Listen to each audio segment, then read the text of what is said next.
Hello, everyone. Welcome back to the TriStar Sports Show. This is episode 6. Jamie and I are back here after week 3 of college football and week 2 of the NFL.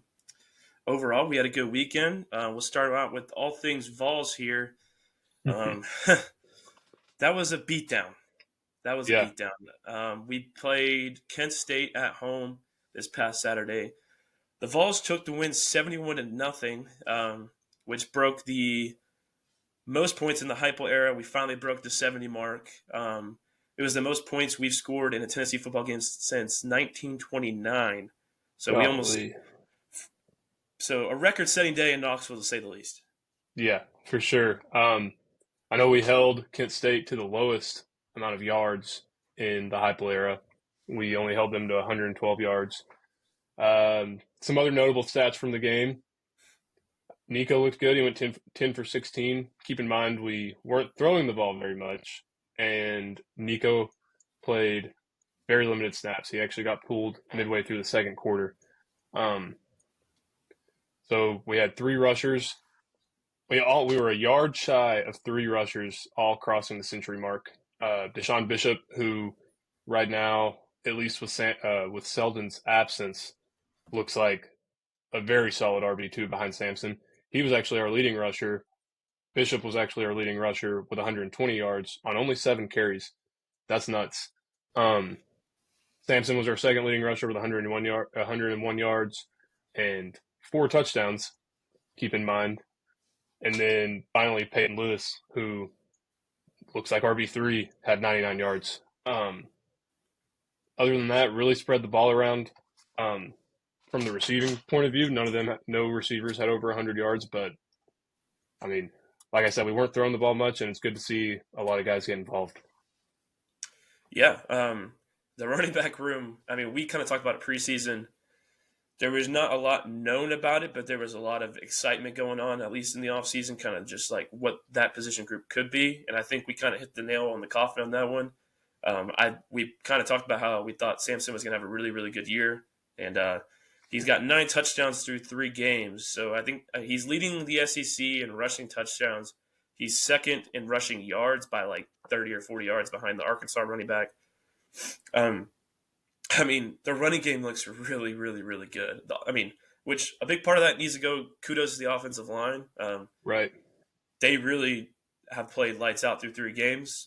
They have the biggest test coming up here soon, which we'll get into. But yeah, Nico didn't really have to do a whole lot on Saturday. He did, I think, make his best throw of the season so far, the 53-yard touchdown to Brazel. He kind of Beautiful. threw it perfect ball over the safety's head. It was kind of good to see a deep ball go our way. We haven't really seen that since what it feels like over a year and a half or whatnot since Yeah. Hendon Hooker. I mean, obviously Joe had a cannon for an arm, but the accuracy there were some issues. However, I mean, great game. I mean, you're in a good spot when you could say your offense and defense after 3 weeks is ranked second, I think, overall efficiency. So I mean, you're in a really good spot. You won 71 nothing. That's as bad as a score I've ever seen in person, and Pretty bad. that was, I mean, just an awesome, awesome game. It was good to see kind of some of the bench guys get in there. From what it seems like, everyone on the roster that was healthy or eligible to play did get reps. We saw our backup Gaston actually get to go in and throw it just a tad bit before the half. He was 4 for 4. He Yeah. threw what was it, 94 yards and 2 touchdowns on 4 passes. He threw a really really good ball to Dante Thornton down the sideline, which I was very hmm impressed with. I wasn't really expecting to even let him throw the ball just because of the situation. However, we saw a few things that you could argue wasn't very sportsmanlike, but as a Tennessee fan, we'll definitely turn a blind eye. That was Hey, speaking of the onside kick. yeah, getting it out there, We've kind of been, some people say we've been setting it up the past couple games just with some of our kickoff formations. Um, Good to get it on film. Good to get our players. Good to give our players a game rep with it before we get into some tougher games. And now other teams will at least be not expecting it, but at least respect it, to say the least. Yeah, I And mean, yeah, Not necessarily. I think going into the game, I think it was definitely something we were trying to accomplish at some point. Yeah, I don't think the coaching staff probably expected it to be 30-0 in the first quarter where we had to pull it out, but you can't really hate on a team for running an onside kick in the first quarter. It would have looked a lot worse if we were talking up 60 or 70 doing it. That'd be a much, much worse situation. classless. But, I mean, that's what the media was trying to portray really early, but the story didn't really pick up because people got so distracted in how many points we scored and and all that good stuff. Based off that performance, we moved up to number 6 in the AP poll, which is good. We switched with Missouri, who played a close game with Boston College at home. Yeah, I was So I really mean, hoping Boston College would pull that one out. yeah, that would have been awesome. But I guess at the end of the day, we ended up jumping them in the rankings anyways. So with all that, it doesn't really matter. But as playoffs go and all that, I mean, we keep climbing the ladder. We keep climbing the ladder. Yeah, I know right now we may. I don't want to get too far ahead of ourselves with SEC play starting this weekend, but I've heard some talk about real UT versus fake UT in Atlanta at the end of the year. I think that'd be pretty Yeah, cool. that would be cool. And I just want to break down a little bit more of the team stats on this one, just because some of these numbers are just. I mean, you can call Crazy. them video game numbers or whatever you want to call it.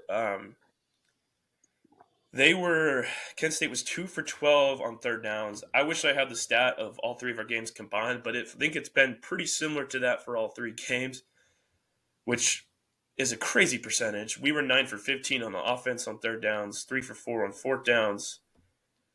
We put up 740 yards of total offense. That is That's remarkable. crazy. Crazy. And then you put in the contrast of only giving up 112. I mean, you just don't really know how to react when you see a box score like that. Doesn't happen often. I know we all know. I mean, it was Kent State. They were ranked dead last in the FBS, but it don't matter who you play. Those numbers are still impressive. Yeah, I believe that makes 53 straight weeks since they've won a game. So we weren't playing a great team, but it's still, like you were saying, it's still impressive.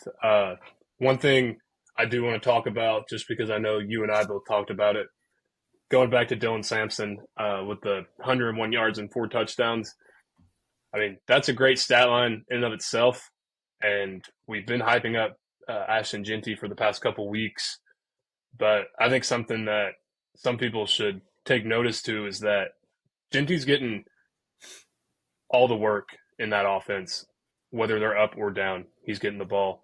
Um, I think I don't think it's crazy to say that if Sampson was getting the same kind of workload that Genty was getting, that his numbers would be similar. I mean, 101 yards, 4 touchdowns on 13 carries. That is video game numbers. And could you imagine him with a 20 or 30 carry game? Like if he got, imagine if Dylan Sampson got all of the carries from Bishop and Lewis this game. I mean, what are we talking about? 7 touchdowns? I don't know. Yeah, yeah, probably 6 or 7 touchdowns and like 300 yards. To be Right. fair, like that's the truth of it. Which is interesting because we did have that conversation after the game, and I did look into it. And so Genty and Sampson actually have the exact same amount of carries on this Oh, season, really? which is was mind blowing to me. So that just shows how good Hmm. Genty is, but it also Yeah. shows they don't. They should be running way. I mean, 45. I mean, he's only averaging 15 carries a game, Yeah. I and feel like he's getting a, I don't know, maybe I I don't mean, watch enough Boise State games.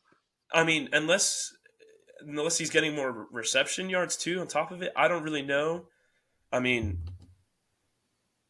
if I was Boise State, I'd be giving him 25 carries a game with the way he runs the No ball. kidding. But I mean, to each their own. That's where I was very shocked to look at that stat and they had the exact same amount of carries, 45 carries on the year. Yeah, that is But shocking. I'll eat my words on that one. I mean, Hats off to Genty. yeah, I mean, you really would think that there would at least be a slight difference, but Right. Also, because they're not here, beating teams 71-0. but I think, I mean, it's fair to say that Samson has officially kick down the door of the All American conversation. I mean, Yeah, there's probably just three or four guys that you could really throw in that conversation, and Genty and Sampson are definitely two of them. absolutely. I agree. I mean, other than that, defense had a great game. Uh, it says on the stat sheet that we didn't have any sacks, but if you watched the game and saw just how many errant snaps there were from that poor center, man, I mean, I almost feel bad for the guy. He could not handle kneeling at night.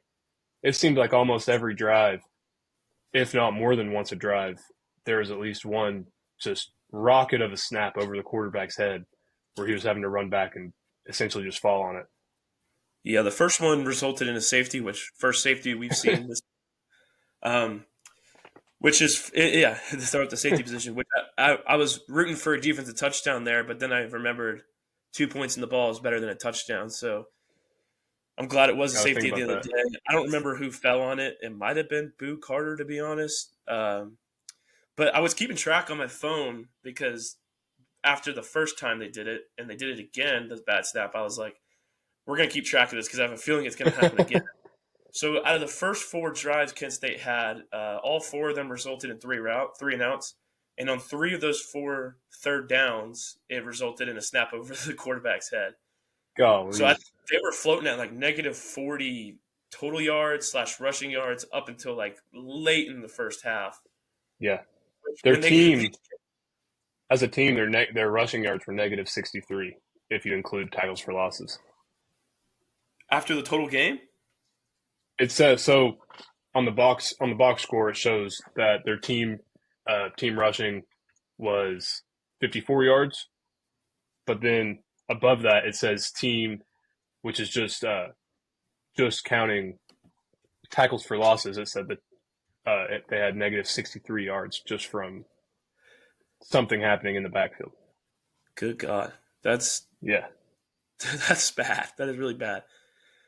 Yeah, I mean, whatever chance Kent State had, I mean, they threw it out the window with self-inflicted penalties and turnovers and bad snaps. But I mean, they were in. I mean, they didn't have a chance. They knew they didn't have a chance. Unfortunately for them, I saw they had to play at Penn State this week, so I know it's not going to get any golly, easier. Uh, Hope. I mean, it seemed good like reps, everyone online from Kent State was very. The fans were all very like nice. So I hope the best to them. I hope they go and right? beat Penn State. I guess that'd be interesting. That'd be a crazy turnaround. But I guess we'll find out. Even if they just lost by less than 71, it'd feel like a little bit of a victory. Oh yeah, good reps I for the mean, Golden like you Flashes. said, defense played great. If you really wanted to get nitpicky on this game, there was a couple balls Nico threw that weren't probably the greatest decision, and they would probably be picked off if we were playing a better opponent. But that's whether here nor there, and we don't really have to worry about that because he didn't throw an interception. So, Right. and then other than that, we kind of talked about there was a little bit of backyard football being played. Boo Carter got back there to return a punt and definitely probably should have called a fair catch. Decided not to, muffed the punt, but then proceeded to pick up the punt and run for like 20 yards. So it really didn't matter anyways. Don't do But it I again. guess those are things I'm sure freshmen want to do when you're up 45 at home, and why not, right? Right. I mean, Boo Carter's a character in and of himself. We've all seen the video of him on Instagram Live after the game with Heupel walking up to him and him immediately putting his hand over the phone. But But I think hey, it's interesting to see him back there just getting the ball oh in his yeah, hands. I mean, we saw how explosive he was coming out of high school. I mean, I would not be shocked that at some point this season there is some trick play, whether on offense or special teams, that involves Boo Carter. I mean, yeah, that's a when he guy get you the want the when the ball. right when the ball's in his hands, he can score at any point. It kind of Absolutely. he has that east to west kind of running ability that not many players have. I mean, it kind of reminds you. I remember back when like Cordell Patterson was playing here. Yeah. You just see him run. It feels like he's not gaining any yards, but he just weaves up and down the field just because he has that ability. And Right. hopefully, it just kind of continues to grow. I mean, he's only a freshman, and I mean, he's a defensive back. If he gets an interception, be ready for him to take it to the house. That's all I'm going to say. House call for sure. But Yeah. I think that probably. I mean, do you have one more thing to add? No. No, because I was going to say that probably wraps up Kent State. I don't Right. really know what else to. I mean, I feel like you're really just beating home beating a man while he's down and just keep talking about this game. To be honest, Yeah, I mean, good game there at Kent State. Thanks for coming. yeah, take your check, go home, recover. But Right. this is entering week 4 now, which is the game we've been waiting for all offseason, if what it feels like. We Yeah. finally get the storyline of the season that we've talked about. Um, we're going to Oklahoma. They are ranked 15th. We are ranked 6th.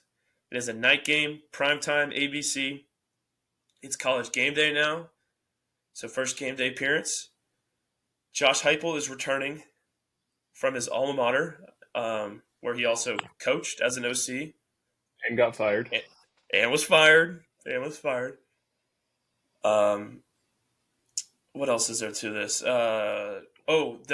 Today their head coach Venables, or I forget how to say it, but he was part of the coaching staff at Oklahoma while they were recruiting Heupel. He told a story online today that he did not want anything to do with Heupel, but Mike Leach was there and was the one that demanded that they got Heupel, and he was Huh. like, "Heupel made me eat my words because he won him a national championship." But yeah, I mean, this is as big as it comes. This is Oklahoma's first SEC game, and I don't know, exciting football coming this Saturday. Absolutely. I mean, yeah, like you were saying, storylines. You get it all on ABC this weekend. Trying to pull up the line real quick because I know that we actually opened the season as underdogs in this game, mainly because it's in Norman Stadium, and now I want to see. I know the line's been climbing, but I know that we are uh, decently substantial favorites. According to ESPN, which is ESPN, they use ESPN Bet as their site. We are currently at 7-point favorite. So, Yep, that's what it is on DraftKings as well. So I mean, that line's been moving. yeah, it has, and I wouldn't be surprised at some point. Uh, a lot of people, some money's going to start coming on Oklahoma just because they are the home Right. team. But as of now, -7 Tennessee. I think it's a I lot. mean, we literally were. I mean, we're talking like a week ago. I think we were still Four and a underdogs half. going into that Yeah, game, yeah. and all of a sudden, I think was it. I don't know what night it was. Maybe like a couple days after the NC State game, I think so. all of that just like flipped, and it was like then we became like 1-point favorites, and then we played Kent State and did what we did. They struggled this past week again against Tulane. It really took them 4 quarters to win that game. Yeah, it And did. all of a sudden, now we're talking a 7-point favorite on the road in the SEC, which is probably the Right. biggest favorite we've been in a ranked matchup on the road. And I don't know how long. I'm sure there's a stat for it. A while for sure. I mean, they always say they give around 3 points just for being at home. So that means on a neutral site that Vegas is expecting us to win by 10 points. Yeah, and I think if we were at home, a 10-point favorite would not be that crazy the way we've been playing. Right. Not at all. I mean, we're 3-0 against the spread. Yeah, I mean, as far as Oklahoma goes, they have not probably looked as good as they hoped so far at this point in the season. They have Jackson Arnold at quarterback. He's thrown for 484 yards, 7 touchdowns, 2 interceptions. Fun fact, Um, he's also their rushing leader. yeah, he is. And that's only 159 yards. Right. I mean, to put in perspective, our backup running back on Saturday had 120 yards in a game. So they don't run the ball well as of right now, and they haven't necessarily played top tier opponents. There's a lot of Oklahoma fans online that believe that there's no way they get blown out at home, that their environment's too this and too that. They might be getting a I don't little know ahead of about that. themselves. I mean, do I think Tennessee fans are probably a little ahead of themselves, just believing we're going to go in there and win by 40? Probably. Um, we very well could, but I wouldn't say it'd be. I don't think it's going to be a full on blowout. I think it's going to be a big win. Let's see. They played. I know they played Houston, Tulane, and there was one other game. They have played Houston, Tulane, and Temple. what? Temple. Right. Yeah, they won 51-3 against Temple, and then against Houston they had a close game, 16-12, and Tulane they won 34-19, but it was really a touchdown game in the fourth quarter. ESPN gives us a 71% chance to win on the road here. I don't I know. don't mind I that. I don't mind that either. It's just it's a tough game. It is a tough game. If you're going solely based off of the way these two teams looked, I think, and you were non-biased, I think you say Tennessee probably blows them out. However, this is Nico's first road test, and we don't really know what we're Right. going to get out of that. Absolutely. Um, I mean, I don't know if there's an argument to be made that they've played tougher competition, but it may seem that way just because of how much we've been blowing people out by. I mean, Yeah, we still don't know what NC State is. Um, I think they either struggled or lost this week, but I mean, they could be a decent team, and we just made them look really bad. I mean, yeah, that's what I find is funny. Is 2 weeks ago, the national media portrayed NC State as a sleeper team or a good team in the ACC, and now we're sitting here and people are like, Tennessee hasn't played anybody. Right. And I'm sure if we blow out Oklahoma, they'll say the same exact thing of Oklahoma's not good. It won't be that Tennessee's better than expected. It'll be Oklahoma's not as good as expected. I mean, yeah, we win the next couple games, we'll go into the Bama game undefeated or something like that, and they'll just say that we still haven't played anybody. Yeah, Now, granted, the exactly. next couple games after this are very winnable games, and they should be. But Bye week I don't after know. this. Need to stay. We're, Can't look ahead. I mean, got to stay sharp. Like you say, it's Nico's first road test. Definitely can't underestimate him. It's a night game uh, in Oklahoma. I mean, they claim to have a good atmosphere, a good college atmosphere. We'll see about that. But yeah, I mean, for all intents and purposes, I'm sure Heupel is preparing his men for war, for a dogfight, and that's what you got to do. We'll see if it is one or not, but go into it expecting. Don't expect them to roll over at all. I mean, I really don't think there's a person in the world that wants this game more than Josh Heupel. No, I firmly believe he's going to throw whatever he can at Oklahoma to win this game.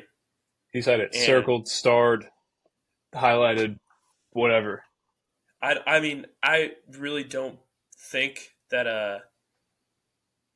I wouldn't be shocked if he had an opportunity to run it up on him. I don't think he would. I think he would. So just because Definitely. I mean, one last little screw you, because everything I keep hearing from Oklahoma people was that Josh Heupel couldn't get the Oklahoma job if he wanted it, and this is and all this crazy stuff. I'm like, it really sounds like they're projecting a little bit, to be honest with you, Yeah, because he was the golden child of that university for a long time. right. I Everything I've mean, seen says like from Oklahoma fans, they're like, "Oh, we loved him as a player. Wasn't the best coach. This, that, and the other." I'm like, come on, so I think there's a lot cope, of cope it. yeah, cope. That's right. I think there's a lot of words that are going to be eaten by Oklahoma fans this week, and all of a sudden, if we go in there and blow them out, they're all just going to be like, "We got to do whatever we can to get Josh Heupel in the next couple of years as our head coach." So, but you know what? He's ours, so deal with it. So Right. We were. we I know you and we I paid him enough compared money. this. Yeah, for sure. I know. Going back a couple weeks, we compared the NC State game to the Pitt game going into it. Now the outcome was vastly different from the Pitt game. If you recall, we went into overtime with Pitt. We got the Right. win still, but it was not the same game as the NC State game. But just staying on the same track, if you want to talk about the 22 season, I would compare this. To you and I have talked about it. We would compare this closer to like the LSU game going into Death Valley in 2022. I'd agree with that. I mean, it's a night game, which is different than the 11 o'clock that we played LSU in, where none of them were awake yet. But I don't know. It's a big game on the road. Hopefully, the same outcome can happen where we get up early and their fans are leaving, and our fans are singing their fight song by the end of the game. Yeah, our the way I see this game going is Oklahoma has struggled significantly this season on offense, especially in the first half. If we play anywhere as good as we have been in the first halves of these games, we're going to Yeah. get up early, and our defense and scoring ability is just good enough to the point where we shouldn't really allow a comeback. I've seen that the offensive line for Oklahoma has struggled. They've given up 9 sacks through 3 games. It's been three Mm-hmm. per game, and they've been giving it to some subpar defensive lines. If they can't block those guys, I mean, Temple getting 3 sacks. yeah, if you're giving up 3 sacks to Temple and Tulane and Houston, they are in for a very, very rude awakening for the defensive line that's coming into Oklahoma. James Even if Pierce we, might have 3 sacks. I think if we've been kind of waiting for James Pierce to get at least in the box score. If there's going to be a game, I think this is the one. They've been I kind mean, of yeah, resting him really for 3 weeks, just not putting him in danger really. haven't needed to. No, Everyone knows and what he's capable of. He doesn't have anything to prove. if you go and watch majority of the snaps this year, I mean, NFL GMs know this. The casual fans don't. They're like, well, he doesn't have any sacks. He doesn't have any tackles for loss. Turn on the tape. He's getting double teamed every single time. They're putting him out and actually dropping him into coverage a little bit here and there, and no one's catching a ball over him yet. So he has to be doing pretty good in that department. Right. He's drawn a couple holds, which is pretty much dang near the same efficiency as a sack. I mean, that's 10 yards back. Hey, I'll Um, take it. I mean, so drawing a double is just we can rush four with our yeah, defensive line and get pressure. I mean, it's a dream scenario, and eventually they're going to have to stop double teaming him, and it's going to be hopefully this weekend where the James Pierce show is back and he gets a couple sacks.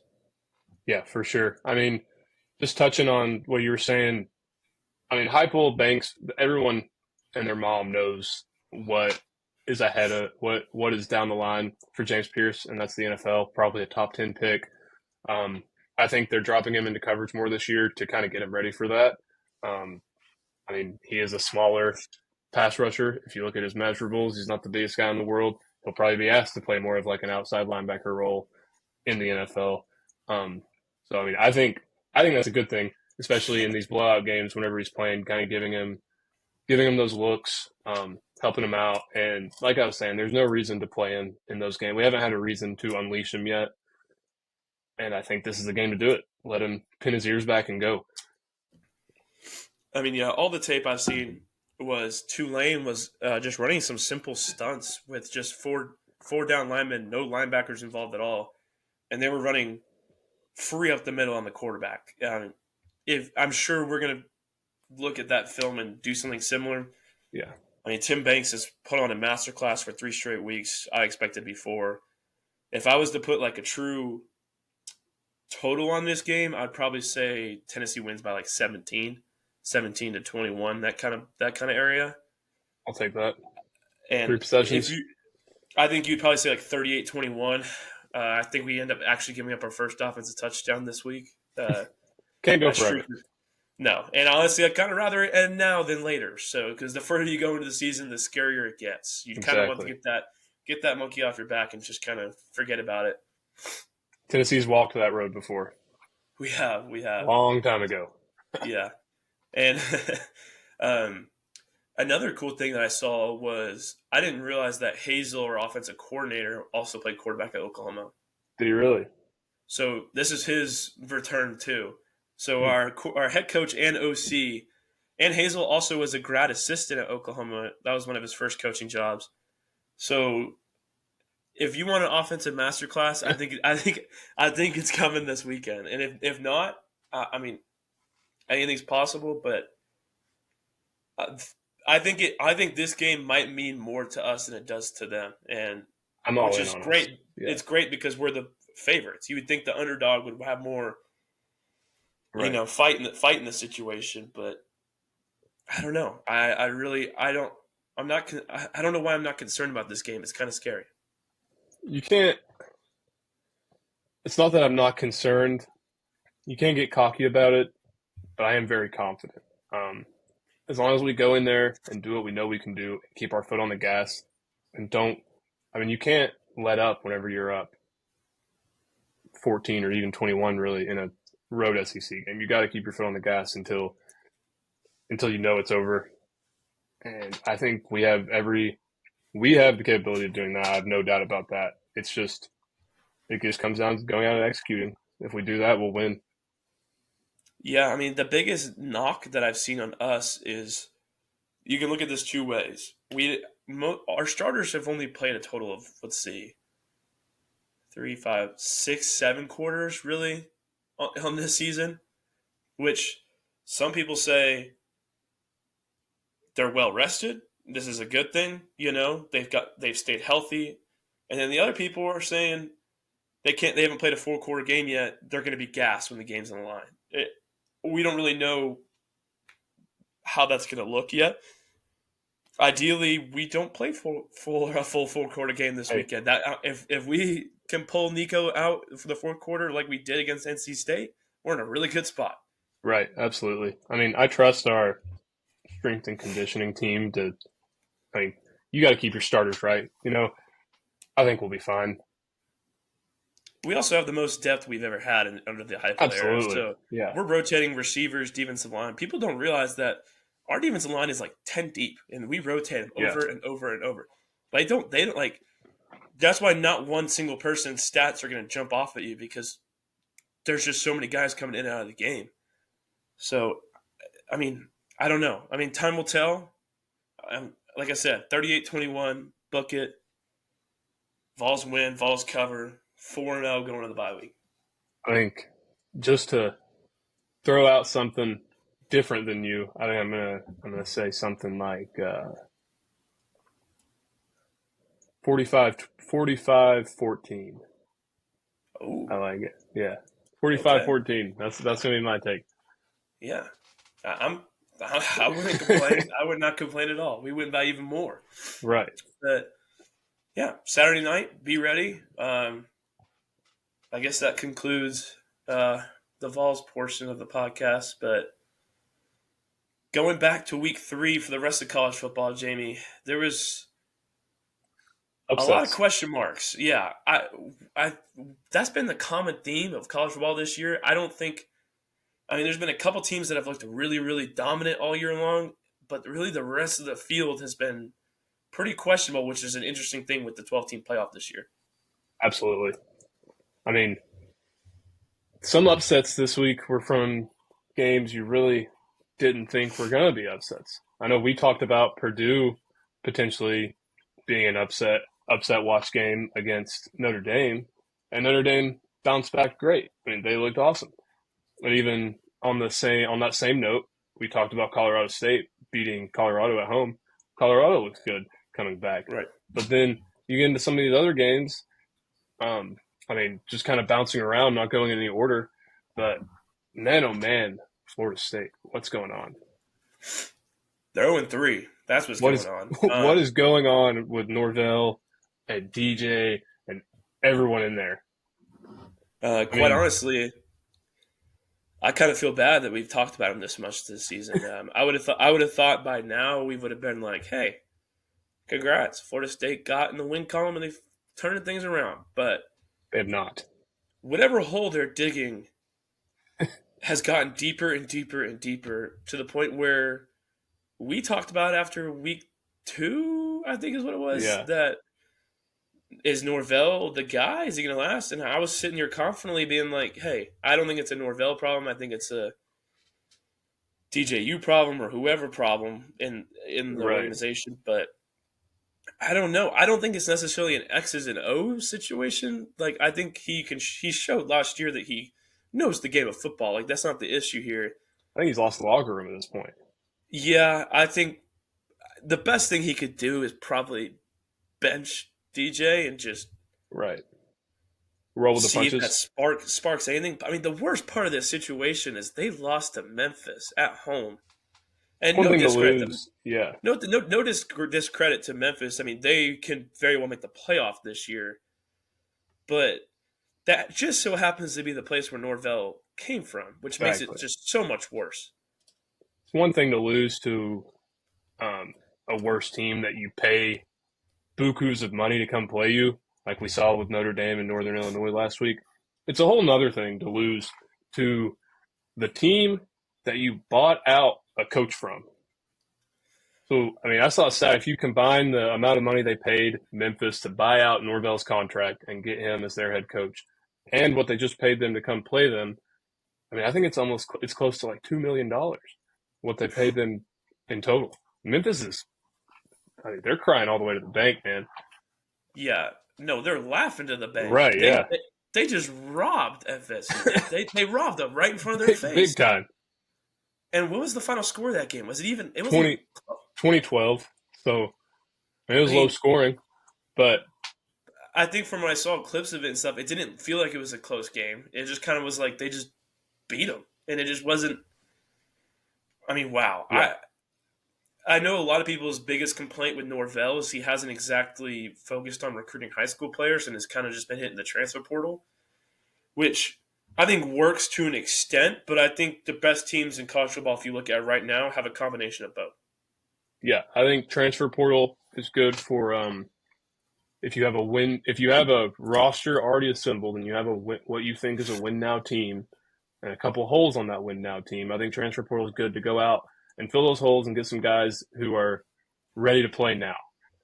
But other than that, if you're building a program, you can never overlook recruiting, because what happens whenever you're in a situation like Florida State was in after last year where they lose a lot of, I mean, I don't know the number, but a lot of guys to the draft, and now you're stuck with only transfer portal guys and freshmen or younger guys who haven't played college football yet, let alone big time college football. And yeah, I mean, you're losing to Memphis. That's what happens. You lose to Memphis. They're 3-0. Good for them. Like you said, they can make the playoff. Their quarterback outplayed DJU. Their running game as a total they outrushed Florida State, outpassed Florida State. I mean, they beat them. Simple as that. Who does Florida State have this week? Can we look that up real quick? Yeah. I gotta know when. Surely they get in the win column sooner or later. I mean, Oh, wait. They have Cal this week. well, That's Cal an just ACC whooped up game. Oh, that's weird. That's an ACC game. Didn't Cal just beat Auburn like last week I think they may have. in week I 2? think you're right. The Golden Bears. They beat Auburn 2 weeks ago. 2 weeks ago. They're 3-0. So well, maybe they don't. Maybe they don't go in the win column this week. Where's that game at? It's in Tallahassee, but Memphis showed that doesn't matter. So I mean, I'm did, sure the so did Tallahassee. Boston I'm sure College.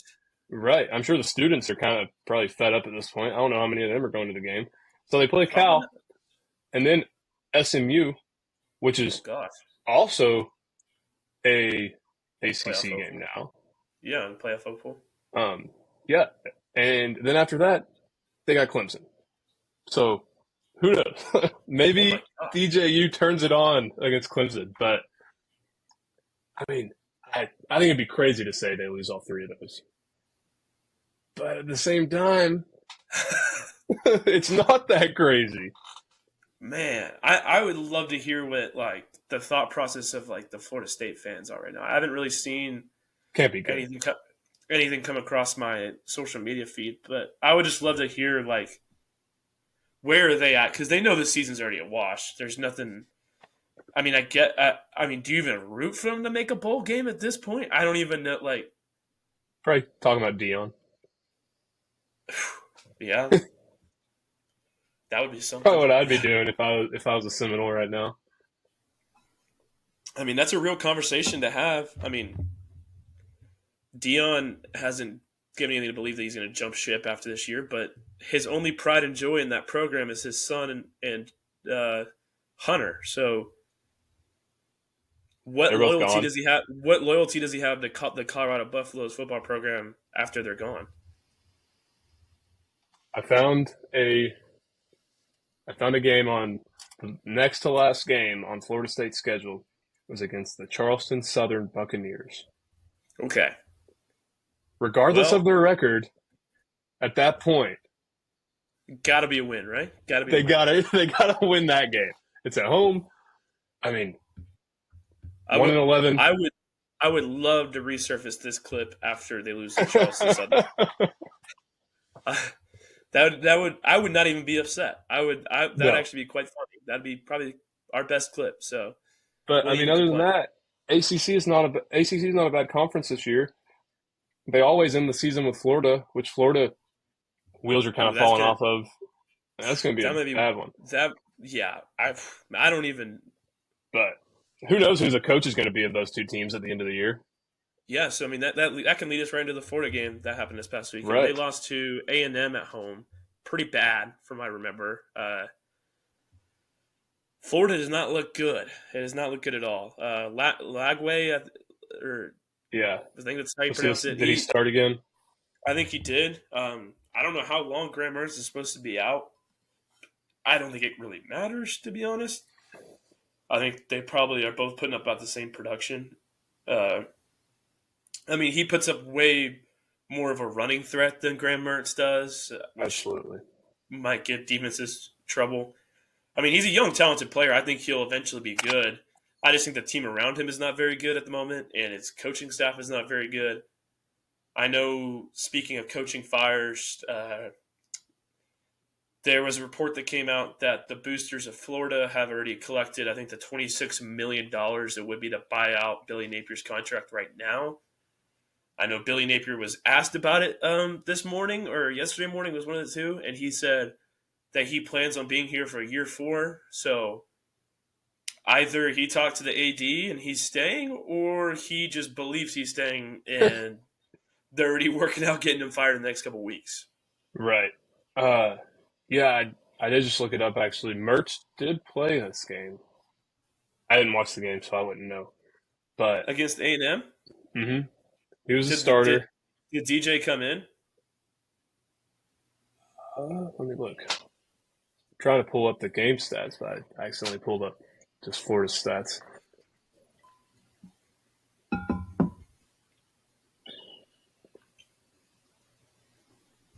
Computer's being slow. Anyways, Because I mean, I thought he would have gotten in or played. I thought I saw a clip of it. Florida's Might known be to play completely two wrong. quarterbacks.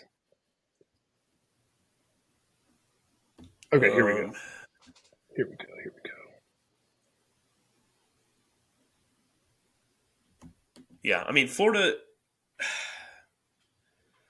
there's still probably enough semi talent there for them to be a concern anytime you play them.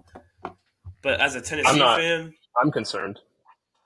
I I am. mean, as a Tennessee fan, I'm concerned just because they hold some voodoo magic over our heads over the last 20 years. Yeah, But I mean, there is really starting to look like there's zero excuses for losing to them this year. absolutely. Um, touch on what we were talking about just now. Mertz started 12 of 15, 195 yards, one touchdown, one interception. Lagway, 54 yards, 6 of 13, one touchdown, two interceptions. So Oh, I actually don't know who unless he, started the game, yeah, but because he could have started and gotten benched with right, the 2 picks. I could mean, have. I'm not sure, but I guess whoever's playing them, be prepared. You could see both. Um, Not as dangerous as the two quarterback system in Florida was a couple of years ago with Anthony Richardson and Jones, but be prepared. yeah, not the same level of talent there. I guess we can move on from the state of Florida. There's probably enough sadness going on over there. Not with Another, Miami. Miami's happy. yeah, they're in the top 10. I think they are now. So I know another good game hmm this past weekend was South Carolina and LSU. That was where game one Man, oh was at. man, Yeah, if you want to go into that that one a was a little good bit. game. I mean, I think that they might not get the recognition right now, but South Carolina might be a hell of a team. I mean, they beat Kentucky by 30, who just gave what we thought was the number one team in the nation all they wanted. We'll get into that later. and then they go into LSU and come within 3 points, or they don't go into LSU. It was in South Carolina, but they play LSU and come within 3 points in a game that a lot of people think they should have won. Yeah, there was questionable calls late in that game by the officiating crew. However, none of that matters now. They lost, but I mean, as a Tennessee fan, we don't play South Carolina this year, which I'm kind of glad because they probably would have given us a little bit of a scare. Just one less thing to worry about. However, I mean, I don't think they're an elite team or anything like that, but they No, are that team that's going to ruffle some feathers here and there in some important games. probably I don't know if spoil somebody's playoff hopes. do they play Georgia this year? Mm? Because if they do, that could be something interesting. Not saying they win by any means. That was probably the closest game Georgia's going to play this year without losing. I mean, obviously it was a 1 point game. They However, play they play Akron next week, and then go Ole Miss at Alabama at Oklahoma A&M. it's a tough So gauntlet there. yeah, I can see them. I can see them giving is Ole Miss at home.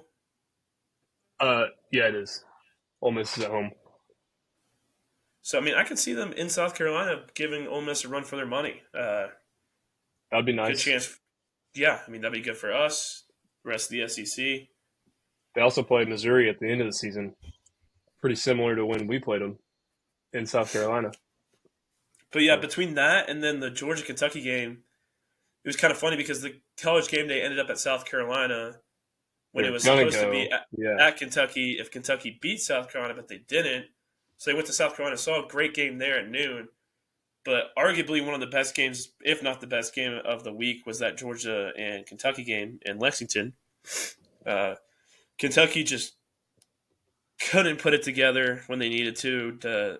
I mean, they didn't score a touchdown. yeah, However, they may have shown a little bit of a blueprint of how to not let Georgia score because they've only gave up one touchdown that whole game. yeah. I mean, you're not gonna beat the number one team in the nation without scoring a touchdown. No. Simple as that. It sucks that they got the pick six called back, but on the review, it should have been called back, so I don't feel bad.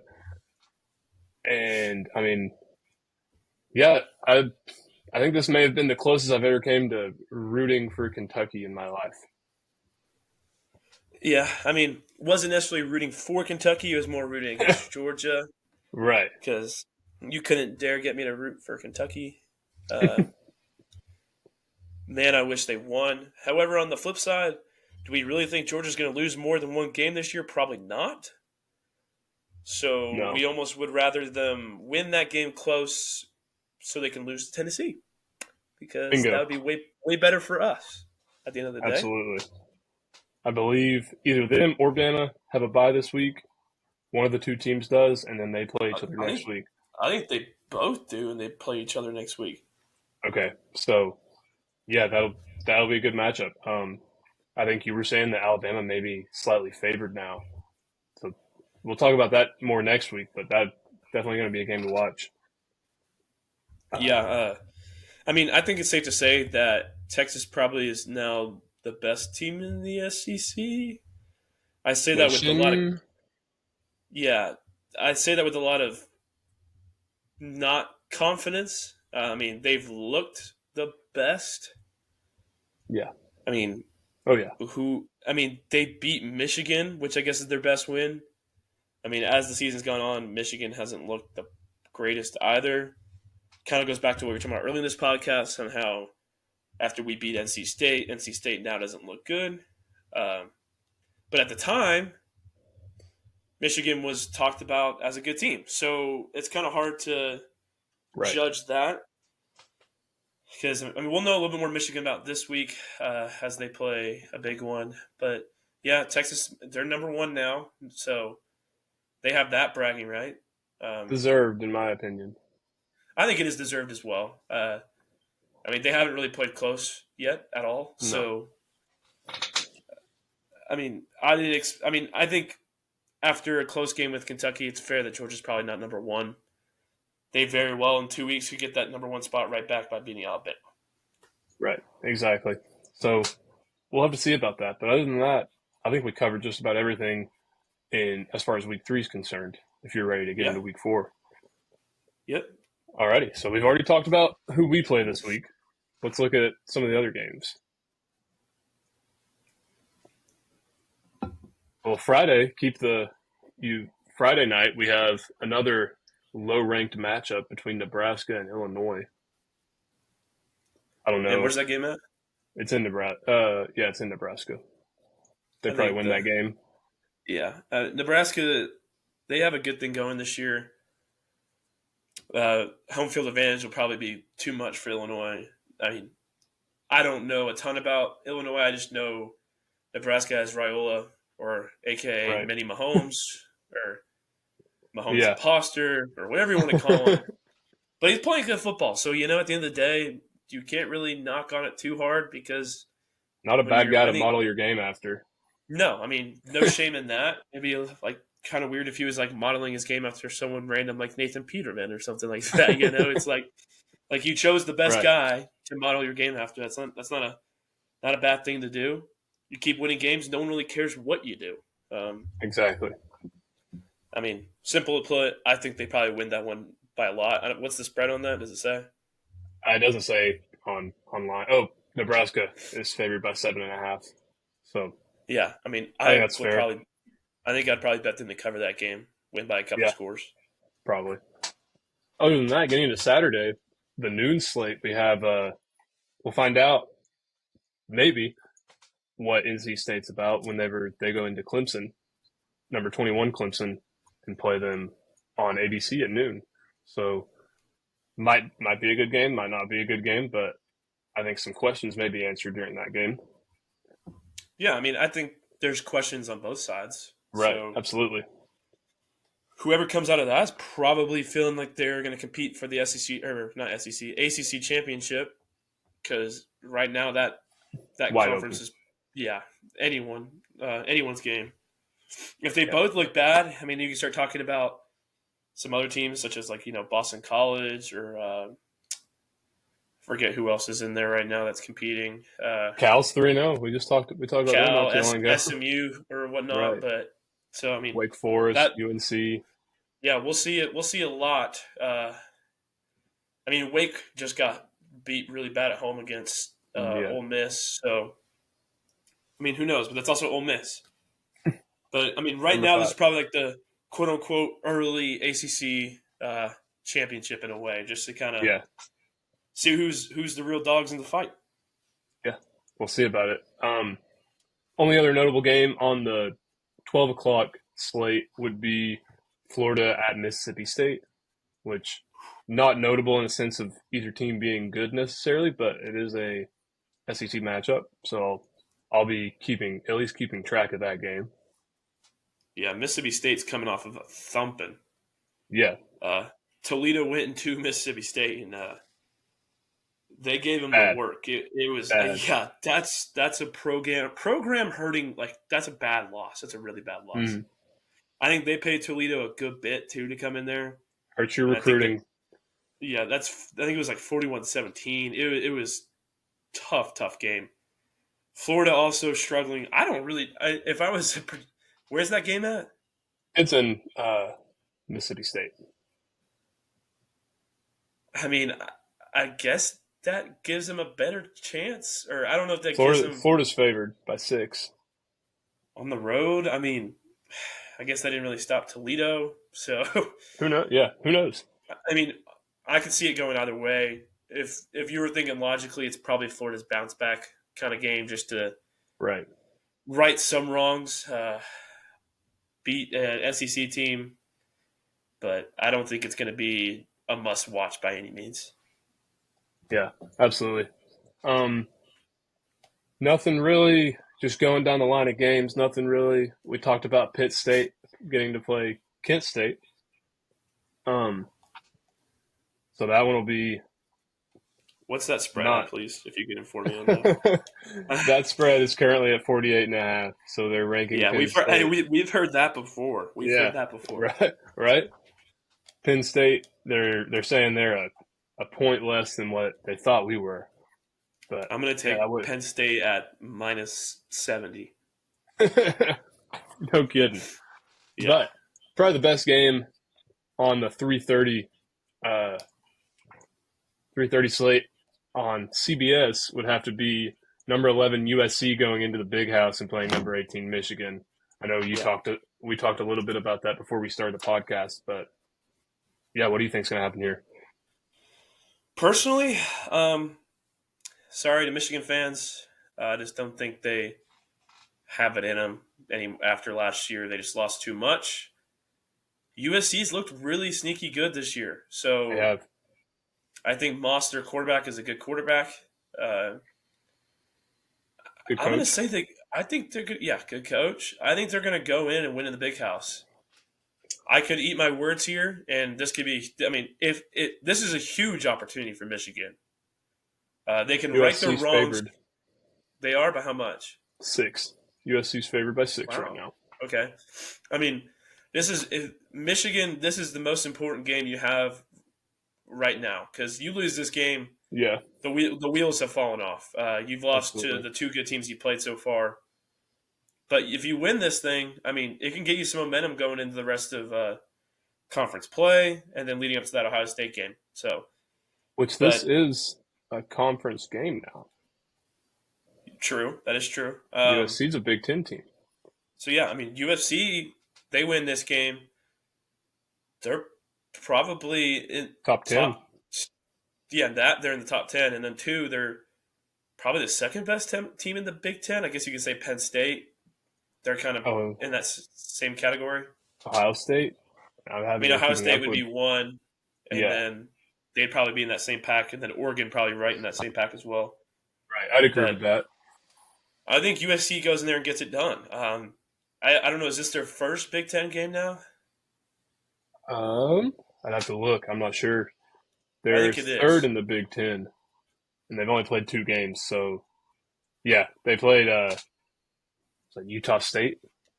Yeah, they're not. So, and they beat LSU, and they looked dang good Right. against LSU. So, I don't know. I don't know about necessarily covering or any about that, but I think just straight up, I think they win in the Big House. I'd probably agree with you on that one. It's crazy to say that USC might look better without their generational quarterback. I mean, we said just a couple weeks ago that Texas was going to go in the Big House and take care of business. I think same motto here. Yeah. I don't like Michigan playing the whole two quarterbacks thing. I think Orgy is supposed to actually start this week. They're officially like kind of moving him in the starting role, Okay. but neither quarterback has shown any promise. Yeah, I mean, I haven't been keeping up with them too much either, but I mean, they're not the same Michigan as they were when they won the national championship, to say the very least. No. And like I said, they very well could get the home field advantage going and win this game. Right. USC could be a little bit more fraudulent than maybe we think. But on paper, I think USC wins this. So I agree we'll with see. that. We'll see. I think they actually could cover if they win. Um, I don't think 6 is a crazy line to cover if you're going to win No. against a team. Getting into 4 o'clock, number 12 Utah at number 14 Oklahoma State, which, if you ask me, Utah almost lost, or did they? Yeah, they almost lost. We were watching it, I was keeping an eye on it. They pulled away at the end. It was And that was against 38 Utah State. Oh, that's right. That's right. They pulled away at the very end and won 38-21. Seems like that's been another storyline for some teams getting scared early. Talked about Alabama and USF early a couple weeks ago or last week, but I mean, I don't know. They didn't look their best at all. Rising, he's a good quarterback, but I don't know what's going to happen here. Top matchup. And I like Oklahoma State. It's yeah, in Oklahoma State. I was going to say they're probably just going to get the running game going with Ollie Gordon. Right. I mean, they had a close one a couple weeks ago with Arkansas. That's a close game. I think home field advantage is probably going to be the biggest factor in this one. I think I both agree. teams are probably pretty dead even as far as like skill. I mean, you would think in year what is it 7 for Cam Rising that they would get over the hump, and Right. maybe they finally do. They're favored by 2. Utah. I don't really like Two that line at touchdowns all. or 2 No, points. 2 points. Okay, I was about to say no way. No. Yeah. Utah -2 right now. Um, I would probably take the home team. yeah, I think. I mean, it's always fun. It's always good to bet underdog on the home team.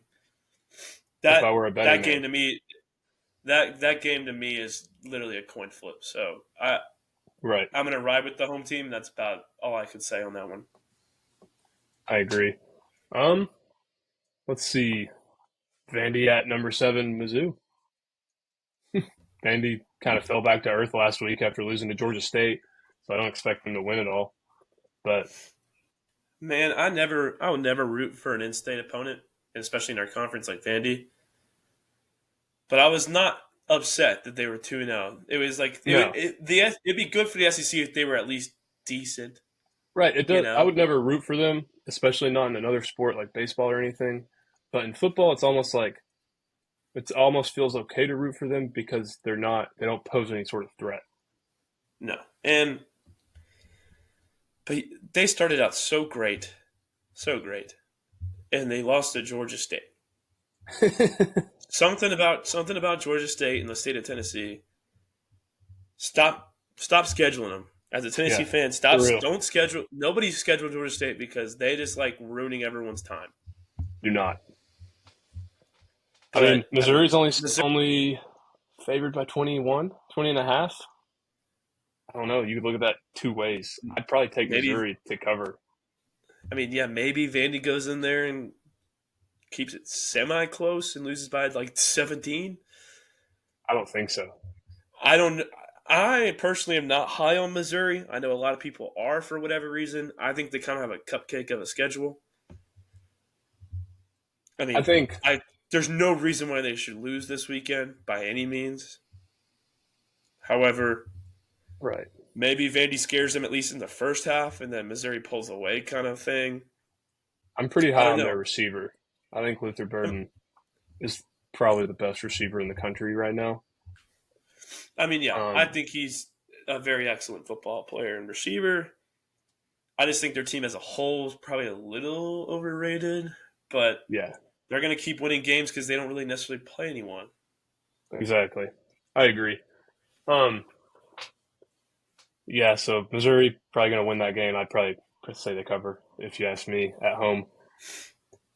This one kind of stuck out to me just because we've talked about both of these teams a little bit.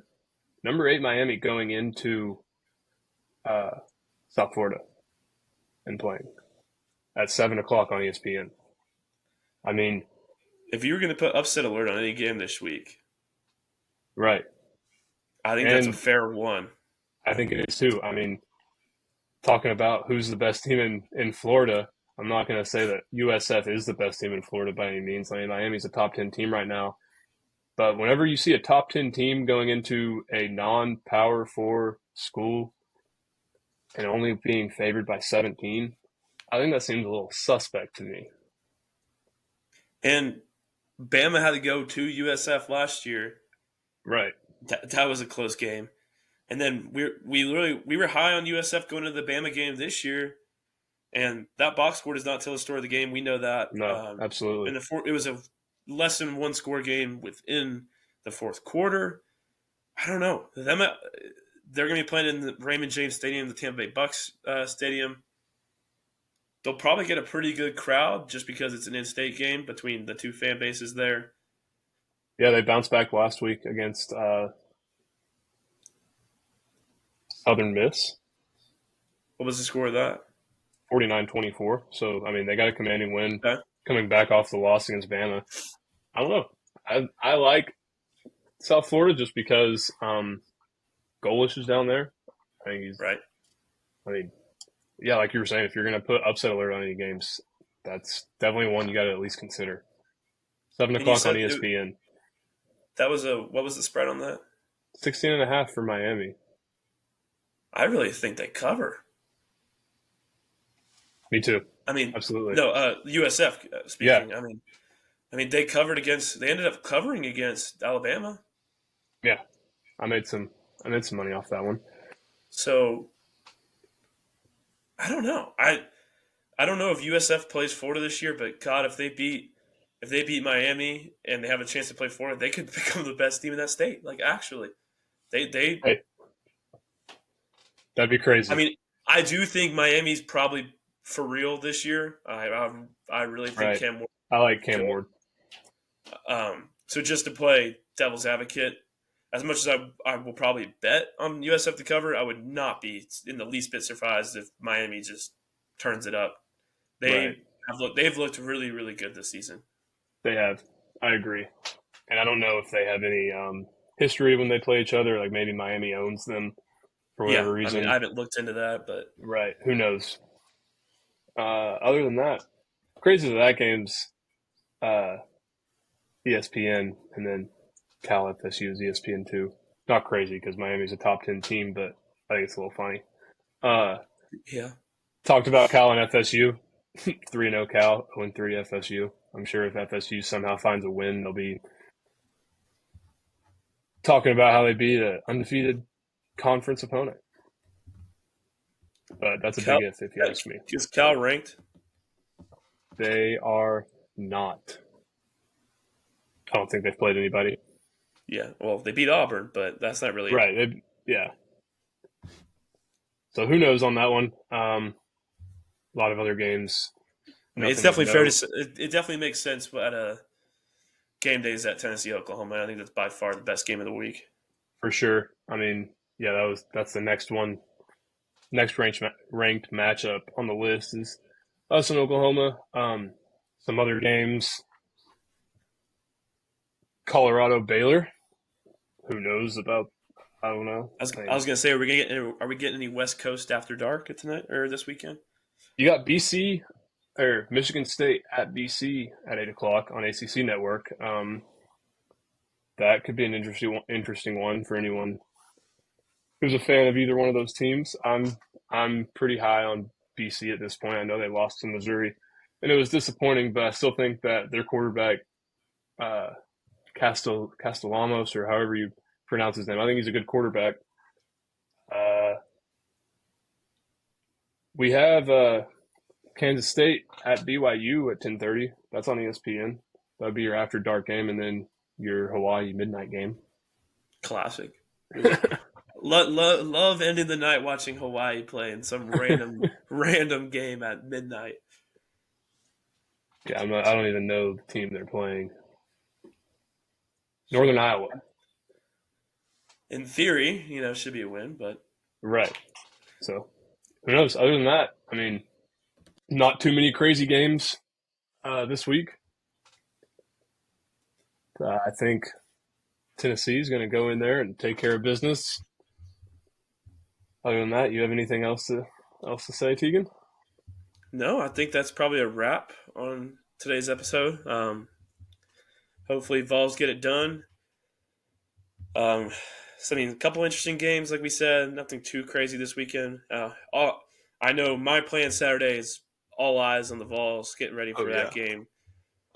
Just trying to do whatever I can to waste time that Saturday watching games or golf or something to waste some time just to get to 7:30 because I'm pumped. I'm excited. But with all that being said, thanks for tuning in to another episode.